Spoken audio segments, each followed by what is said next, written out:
right now as far as storm reports? Well, we take a look at some of the latest storm reports, Frank. It's not And into when it comes to water rescues, because I know that every situation is different. That's right. Every situation is different. Currently, we haven't seen anything out of the ordinary. We obviously take into account the potential hazards for power lines down. Nighttime operations tend to be a little trickier.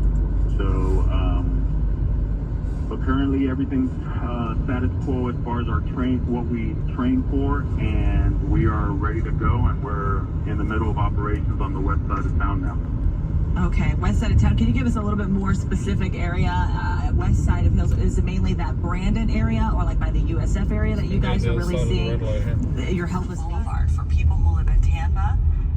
We're seeing palm trees and other debris along the roadway, lots of power outages for people who are living in Hillsborough County. But 72% of Hillsborough County without power. Yeah, so a lot of people, not in the dark because we're in daylight, but obviously waiting to have some semblance of power so that they can crank up that air or something like that. Thankfully, not scorching hot out there. Now, we talk a lot about the damage from Milton as far as the hurricane, but the tornadoes that came with it, that was a problem as well. I want to take you to Fort Myers to show you some tornado damage out there.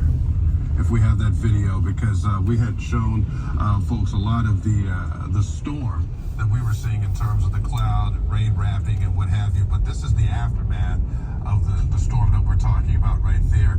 With the tornado damage, it looks like a truck on the left side of that video going through some of that deeper water. Not what you want to do, because again, we're talking about floodwaters. Nobody really knows how deep that water is, and it doesn't take much to move a vehicle, but you see debris scattered across the streets there, and some of those trees weakened because of those high winds. Oh yeah, a deadly spawn of tornadoes across portions of South Florida. Hundreds of homes destroyed as Milton just moved across our state. The outer bands of Milton causing some of that. We even saw that in portions near Fort Lauderdale, near Clewiston, Florida as well.